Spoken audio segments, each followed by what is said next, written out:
নূতন সংসদ ভবনের গৃহপ্রবেশ আমন্ত্রিত পেলেন না রাষ্ট্রপতি দ্রৌপদী মুর্মু। তাহলে কি আবার দলিত আদিবাসীদের অপমান করা হলো নাকি?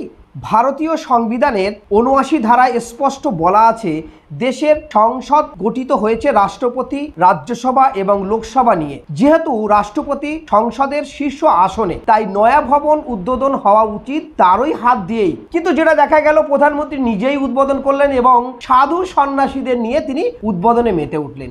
একেবারে ভারতবর্ষ যে কৃষ্টি, কালচার, সংস্কৃতি এবং সাংবিধানিক বার্তা ভুলে আবার কুসংস্কারের দিকে আগিয়ে যাচ্ছে না তো? তারপরে আবার অনেক প্রশ্ন উঠেছিল। নতুন সংসদ ভবনের গৃহপ্রবেশ হলো, অনুষ্ঠানে রাষ্ট্রপতি দ্রৌপদী মুর্মু অনুপস্থিত। তাহলে কি আদিবাসী বলে আমন্ত্রণ জানানো হয়নি? তার আগে পুরানো সংসদ ভবনের সেন্ট্রাল হলে বিশেষ অনুষ্ঠানে উপস্থিত ছিলেন অভিনেত্রী, ফ্যাশন ডিজাইনার, অনেক মহিলা সাংসদরা তো সেখানে উপস্থিত ছিলেন। কিন্তু রাষ্ট্রপতি কেন উপস্থিত থাকতে পারলেন না এমন একটা অনুষ্ঠানে? সেই হলে যদি উপস্থিত থাকতেন ভারতের আদিবাসী মহিলা রাষ্ট্রপতি দ্রৌপদী মুর্মু, সংসদের ক্যামেরা হয়তো রাষ্ট্রপতির দিকে বারবার চলে যেত। তাই সেই ক্যামেরাকে তাক লাগিয়ে ঘোরানোর জন্য প্রধানমন্ত্রী নরেন্দ্র মোদী এবং বিজেপি কোনোভাবে কি রাষ্ট্রপতিকে আমন্ত্রিত করলেন না এই নূতন সংসদ ভবনে প্রবেশের পূর্বে?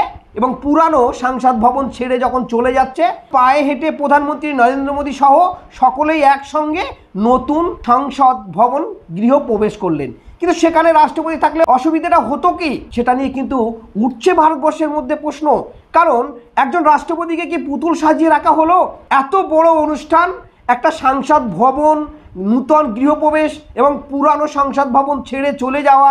পুরানো সংসদ ভবন বিদায় জানিয়ে নতুন সংসদে হাজির হলেন সাংসদরা। শুরু হলো অধিবেশনের প্রথম দিনেই সেখানে পেশ করা হলো মহিলা সংরক্ষণ বিল। তবে রাষ্ট্রপতি দ্রৌপদী মুর্মু কি এই অনুষ্ঠানে থাকতে পারতেন না? এ নিয়ে কিন্তু কাউকে সেভাবে প্রশ্ন করতে দেখা গেল না। তাহলে ভারতবর্ষে আমরা যে চিত্র দেখে আসছি, দলিত, আদিবাসী, এসটি, এসসি সমাজ বারবার বিভিন্ন প্রান্তে লাঞ্ছিত হচ্ছে, বঞ্চিত হচ্ছে। আমরা দেখেছি আদিবাসী সমাজের উপরে বিভিন্ন রকমভাবে অত্যাচার। কয়েক মাস আগে মণিপুরের মতো জায়গায় দুজন আদিবাসী মহিলাকে পোশাকহীন করে রাস্তায় ঘোরানো হলো, তারপরেও কাউকে সেভাবে কথা বলতে দেখা যায়নি।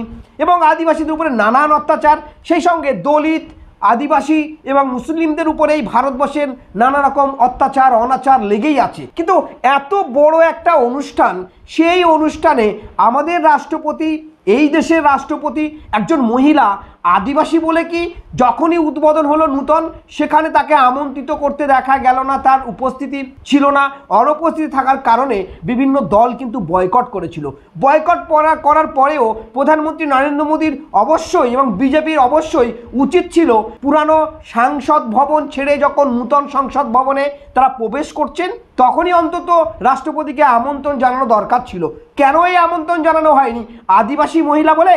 আবারও কিন্তু একই প্রশ্ন উঠছে যে আদিবাসী মহিলা বলে তাকে আমন্ত্রণ জানানো হয়নি, যেখানে সিনেমা আর্টিস্ট এবং ফ্যাশন ডিজাইনের থেকে শুরু করে একাধিক মহিলারা, সংসদরা সেখানে উপস্থিত ছিলেন। তারপরে এই ভারতবর্ষের একমাত্র মহিলা রাষ্ট্রপতি, সেই রাষ্ট্রপতিকে এখানে আমন্ত্রণ জানানো হয়নি। কেন হয়নি? উঠছে প্রশ্ন।